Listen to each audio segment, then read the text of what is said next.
Perang Musim Dingin. Perang antara Finlandia melawan Uni Soviet ini berlangsung tanggal 30 November tahun 1939 hingga tanggal 13 Maret tahun 1940. Fakta rahasia Molotov-Ribbentrop, dinamai dari Menteri Luar Negeri Uni Soviet, Vyacheslav Molotov dan Menteri Luar Negeri Jerman Nazi, Joachim von Ribbentrop, adalah perjanjian yang ditandatangani di Moskow pada tanggal 24 Agustus tahun 1939. Fakta ini merupakan fakta non-agresi antara Jerman dan Uni Soviet. Hitler dan Stalin tidak hanya setuju membagi Polandia menjadi dua untuk diri mereka sendiri, tetapi mereka berdua juga berjanji untuk tidak saling menyerang. Setelah menginvasi Polandia di timur, Hitler mengarahkan pasukannya ke arah Eropa Barat. Sedangkan Stalin mulai menganeksasi negara-negara kecil yang berbatasan dengan Uni Soviet. Estonia, Latvia, dan Lituania, negara-negara ini segera jatuh dalam genggaman Uni Soviet. Tetapi ada satu negara yang berbatasan langsung dengan Uni Soviet, yang memegang teguh kemerdekaannya, yaitu Finlandia. Akan tetapi letak geografis Finlandia, sangat menyulitkannya untuk bersikap netral kalau pecah perang Jerman dan Rusia. Letak perbatasannya di wilayah Isthmus Karelia hanya berjarak 32 km dari kota Leningrad. Pasukan musuh bisa memborbadir kota ini dari wilayah ini. Wilayah ini juga tanpa perbukitan dan pegunungan yang menghalanginya sehingga menjadi wilayah yang strategis untuk pijakan suatu invasi. Jadi Stalin menuntut wilayah Finlandia yang berdekatan dengan kota Leningrad agar digeser mundur untuk mengamankan kota ini. Stalin juga menuntut pulau-pulau kecil di Teluk Finlandia atau Teluk Leningrad menurut sebutannya di Uni Soviet. Akan tetapi wilayah-wilayah dan pulau-pulau yang dituntut Stalin juga merupakan wilayah-wilayah strategis bagi pertahanan Finlandia. Pada mulanya Finlandia bersikeras menolak semua tuntutan Uni Soviet, tetapi akhirnya melunak juga. Finlandia mengabulkan sebagian besar tuntutan Uni Soviet kecuali Pulau Hanko. Pulau Hanko terlalu penting bagi Finlandia. Karena perundingan selalu mengalami jalan buntu, akhirnya Uni Soviet menggunakan kekuatannya untuk menaklukkan Finlandia. Tanpa pernyataan perang, Uni Soviet menyerang Finlandia. Stalin memajukan 120.000 prajuritnya ke Isthmus dengan 2.000 kendaraan lapis baja. Sedangkan pihak Finlandia hanya mempunyai 21.000 prajurit dan sejumlah senjata anti-tank. Finlandia meminta bantuan negara lain, tetapi hanya Swedia yang bersedia.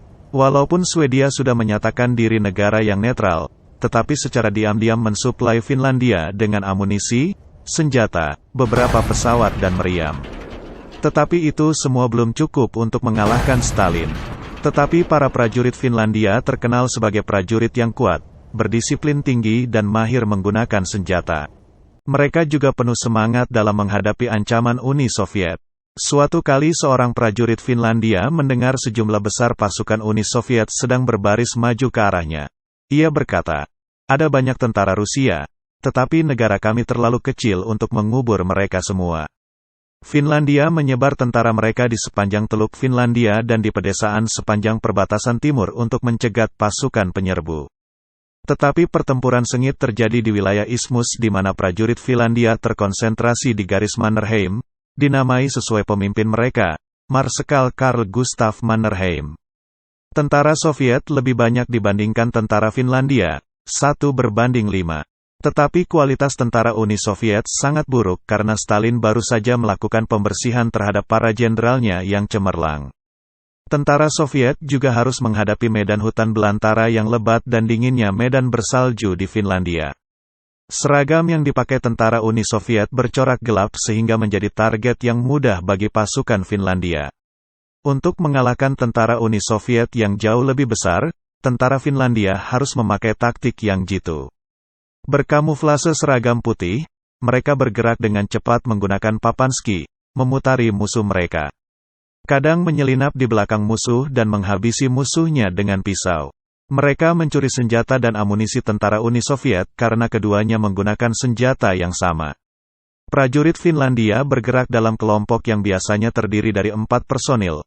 Mereka akan melintangkan batang pohon di jalan yang akan dilalui tank Soviet. Ketika tentara Uni Soviet hendak menyingkirkan halangan tersebut, tentara Finlandia melempari mereka dengan granat buatan mereka. Granat ini dibuat dari botol kaca yang diisi dengan bensin dan disumpal kain pada mulut botolnya yang kemudian dibakar. Tentara Finlandia menyebutnya Molotov Cocktail, menurut nama Menteri Luar Negeri Uni Soviet. Selama peperangan berlangsung, tentara Finlandia berhasil menghancurkan 2.000 tank Uni Soviet. Pada bulan Januari ketika pertempuran masih berlangsung, suhu mencapai titik terendahnya. Tapi hal ini bukan masalah bagi tentara Finlandia, mereka meneruskan pertempurannya. Dalam satu pertempuran, Divisi ke-9 Finlandia berhasil memecah belah barisan tentara Uni Soviet, menewaskan hampir 17.000 pasukan musuh dan hanya kehilangan 250 personel. Di Danau Tolvajärvi, sekitar 100 prajurit Finlandia menghancurkan satu batalion Uni Soviet yang terdiri dari kurang lebih 800 personel hanya dalam waktu beberapa menit. Dan Finlandia hanya kehilangan satu prajurit yang meninggal akibat terkena serangan jantung.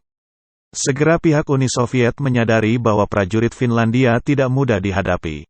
Prajurit Uni Soviet terutama takut terhadap para sniper Finlandia.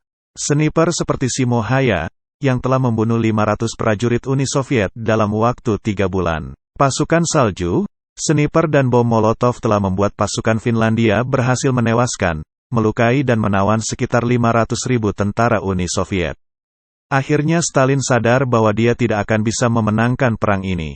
Pada tanggal 13 Maret tahun 1940, kedua belah pihak menandatangani perjanjian damai di Moskow. Untuk pertukaran damai, Finlandia setuju untuk memberikan 10% wilayahnya dan 30% aset ekonominya. Seorang pimpinan militer Uni Soviet berkata, "Kita memperoleh 22.000 mil persegi yang hanya cukup untuk mengubur pasukan kita yang telah mati." Finlandia memperoleh kemerdekaannya, dengan korban 25.000 jiwa. Ketika Jerman menyerang Uni Soviet, dan Uni Soviet sekali lagi mencoba menyerang Finlandia. Maka dengan terpaksa Finlandia bersekutu dengan Nazi Jerman yang tidak disukainya. Pada Perang Dunia II, Finlandia satu-satunya negara yang tidak pernah diduduki musuh selain Inggris.